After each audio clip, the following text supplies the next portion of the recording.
iPads and other devices are called tablets because they belong on tables. They are tested 20 centimeters away from that big guy that I showed you before. 20 centimeters away. They are not approved to be held in the laps of little children, although millions of kids are having them now in schools because the people involved in educational technology and those involved in public health research are not talking to one another. Because if they were, they would understand that you're giving children a two-way microwave radiating device, and if you must give them such a device for learning purposes, put it on airplane mode so that it's not sending and receiving signals as it does otherwise. Now, this is some new modeling, again, that we've developed with colleagues in Brazil, and we can share with you how we've done it. We first start out with the MRI and create the model with 1 millimeter voxels, and this is quite a bit of work goes into creating this, and here is what it looks like after a period of 6 minutes. And that's really not as bad as it might look because you see the red area only gets partway through the eye of the adult, right? The one that we're really concerned about is this one with the young child. And this is a 3-year-old brain that we modeled. And you see that by the end of that 6-minute call, the peak radiation, yellow and red, is getting all the way into almost both eyes. And again, this is one call, and it's not going to kill anybody. It may not cause any biological effect whatsoever for 1 call or 2 calls or 3 calls. But the question is, what's the cumulative impact of this kind of exposure? How do we evaluate it?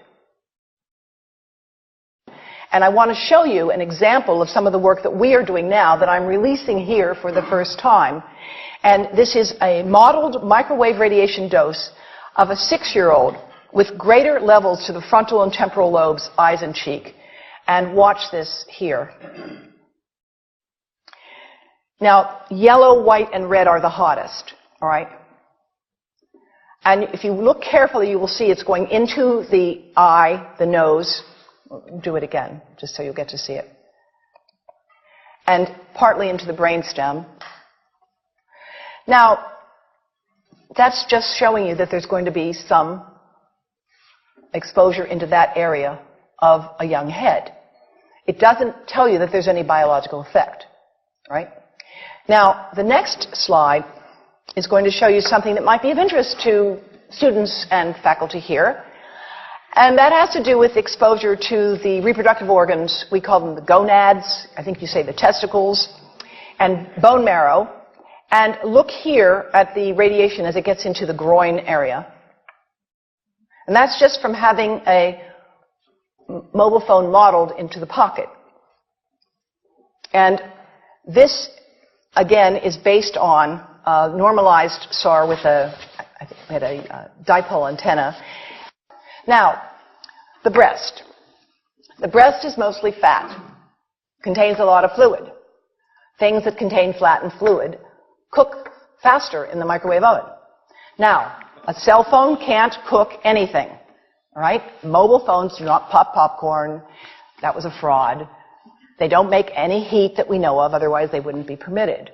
But they do go through things that contain fat and fluid, and we are now working at Environmental Health Trust with scientists at the University of California, San Francisco, scientists at formerly the president of the American Cancer Society of California, because we are seeing women who keep cell phones in their bras. Has anyone seen a woman put a cell phone in her bra? Hands up, please.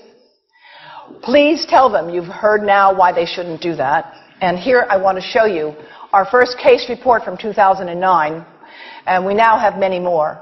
This was a Chinese-American woman who used her cell phone 4 hours a day in her bra for 10 years while she was driving.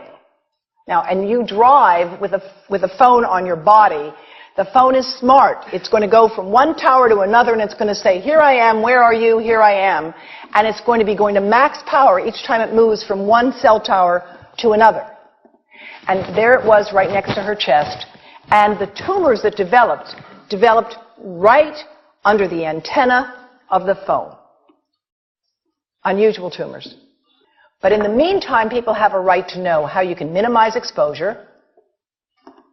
And again, I think this information is available on our website, will be available on yours.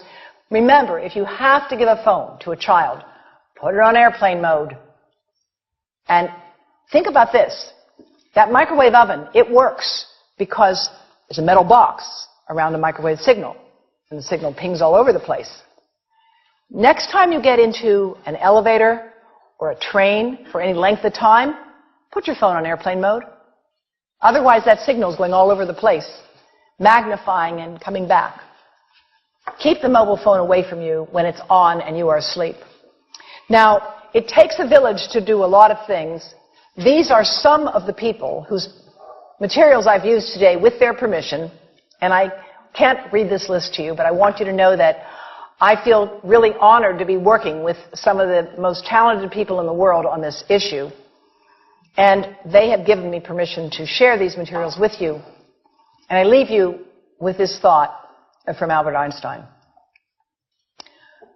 The world is not dangerous because of those who do harm, but because of those who look at it without doing anything. So, thank you.